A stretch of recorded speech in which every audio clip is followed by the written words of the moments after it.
Maria is a 28-year-old woman. She normally feels full of energy. However, today she just feels off.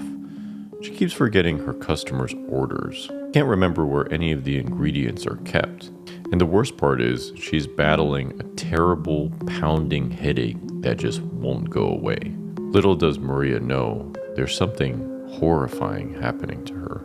It's not unusual for Maria to have headaches. However, something feels different about this one. A sense of dread washes over her. She feels nauseated.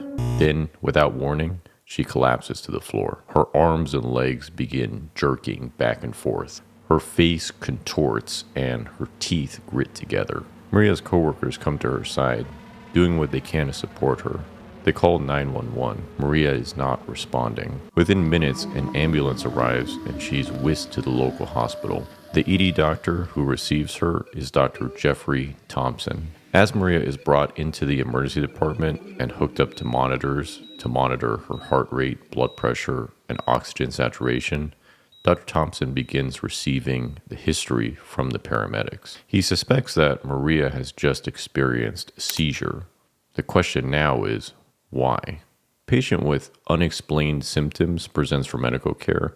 It's very important to rule out the most life-threatening causes first. When someone has a new onset seizure, the first thing we need to rule out is bleeding into the brain. The skull is a rigid space. If you add anything into the intracranial cavity, such as blood, the pressure inside begins to increase. And this increased pressure starts to put pressure onto the brain itself. This can trigger a seizure. To check for bleeding, Dr. Thompson orders a CAT scan of Maria's brain.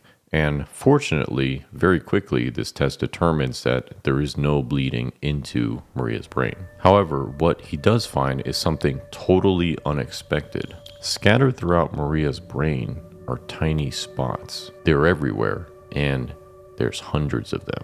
The radiologist sees these spots and is shocked. He can't tell exactly what the spots are. One of the possibilities is cancer, specifically metastatic cancer. For many types of cancer, when it spreads to the rest of the body or metastasizes, it often goes to the brain. These brain mets can show up as tiny spots or masses. This is a horrifying possibility because if these spots are cancer, it means the cancer is very widespread and likely has a dismal prognosis. CT scans use X-rays, and so they're very good at looking at structures like bones. However, they're not so good for looking at soft tissues like the brain itself. In order to get more detailed information about what the spots in Maria's brain are, the radiologist recommends obtaining an MRI. Instead of X-rays, an MRI uses a detector to measure the difference in radiation emitted by the protons in hydrogen atoms when they're exposed to a magnetic field. The human body has lots of hydrogen atoms in the form of water, and so an MRI essentially detects the differences in water content throughout the tissues of the body. This gives a highly detailed image of the tissues. So a CAT scan is sort of like taking a photo in standard definition, whereas an MRI is like taking that same photo in 4K definition. Maria gets the MRI and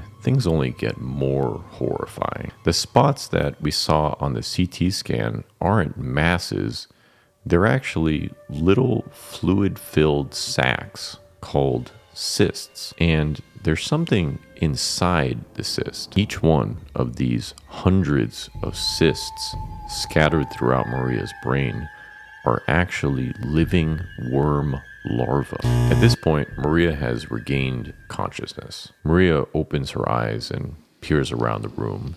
She's not sure exactly where she is.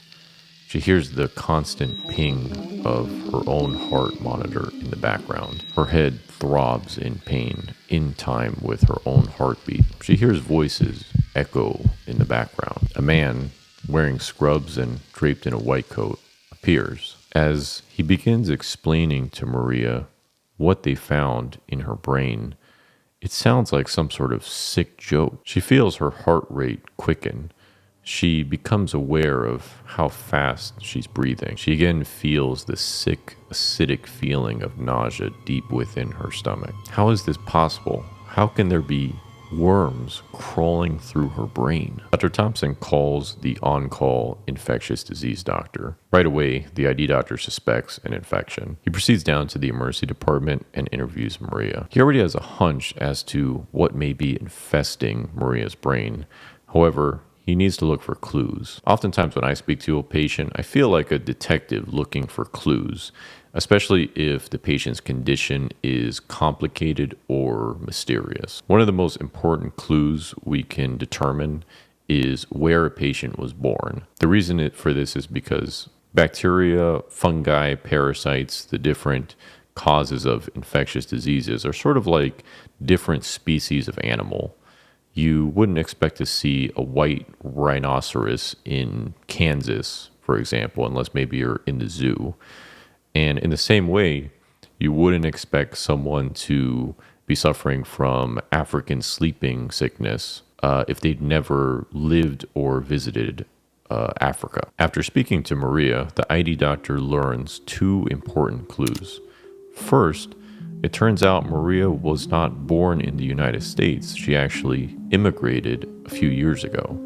She's originally from Colombia. And second, while living in Colombia, many of her meals included pork. After uncovering these clues, the ID doctor's mind is made up. Maria is suffering from an infection. There are several species of tapeworm that can infect human beings. However, the only one that affects the brain is Tinea solium, and the specific form of a Tinea solium infection affecting the brain is called Neurocysticercosis. So Maria was most likely infected with this tapeworm while she was living in Colombia and consuming pork that was contaminated with the tapeworm egg. Even though she moved to the US a few years ago, it actually takes a few years for the infection to develop after a person eats the eggs, since it takes some time for the larva to start growing. It's only once the larva grew large enough that she actually developed symptoms. Now, the only definitive way to say for sure that neurocysticercosis is the diagnosis is to get a small sample of one of the cysts and look at it under a microscope. From there, we can actually determine that the worm is present. However, this would require a neurosurgical procedure called a brain biopsy. And obviously, this is an invasive procedure and carries additional risks. And so given the high risk of doing such a neurosurgical procedure, we have enough information to say that the most likely diagnosis is neurocysticercosis without obtaining the brain biopsy. And we can begin treating Maria for this diagnosis. But first, there's one more examination that needs to be done. An ophthalmologist is called to look into Maria's eyes. The reason for this is because the larva of Tinea solium can invade a person's eyes just like it invades a person's brain. And when we give the treatment to kill the parasites, the dying parasites can actually cause a significant inflammatory reaction. If there's lots of worm larvae in a person's eyes, this inflammatory reaction can actually cause them to go blind. The ophthalmologist performs a dilated retinal exam, and fortunately, there's no worm larva seen in Maria's eye. She's clear to begin the treatment. The first medication she started on is dexamethasone, a powerful steroid that will reduce the amount of inflammation and swelling in Maria's brain, both from the active parasites and when the parasites begin to die. The second medicine she started on is an anti-epileptic medicine called levetiracetam. This will prevent Maria from having additional seizures caused by the worm. Finally, to deal with the worms themselves, Maria is started on anti-parasitic medication. Because of how extensive her infection is, she started on two anti-parasitic medications, albendazole and praziquantel. Both of these medications she's able to take by mouth. Maria has no further seizures, and after another day of monitoring in the hospital, she's able to be discharged home. So teniasalium is endemic to Central and South America. It often affects rural populations that consume large amounts of either undercooked pork or pork that isn't subject to the same regulatory and quality control standards that we have in, say, the United States. So under these conditions, the tapeworm is able to spread amongst the pig populations and results in infection once those pigs are consumed. Maria takes the antiparasitic medications for 2 weeks, and after completing the medicine, has a repeat MRI of her brain. And amazingly, this is how it looks. The horrifying infection in her brain has vanished without a trace.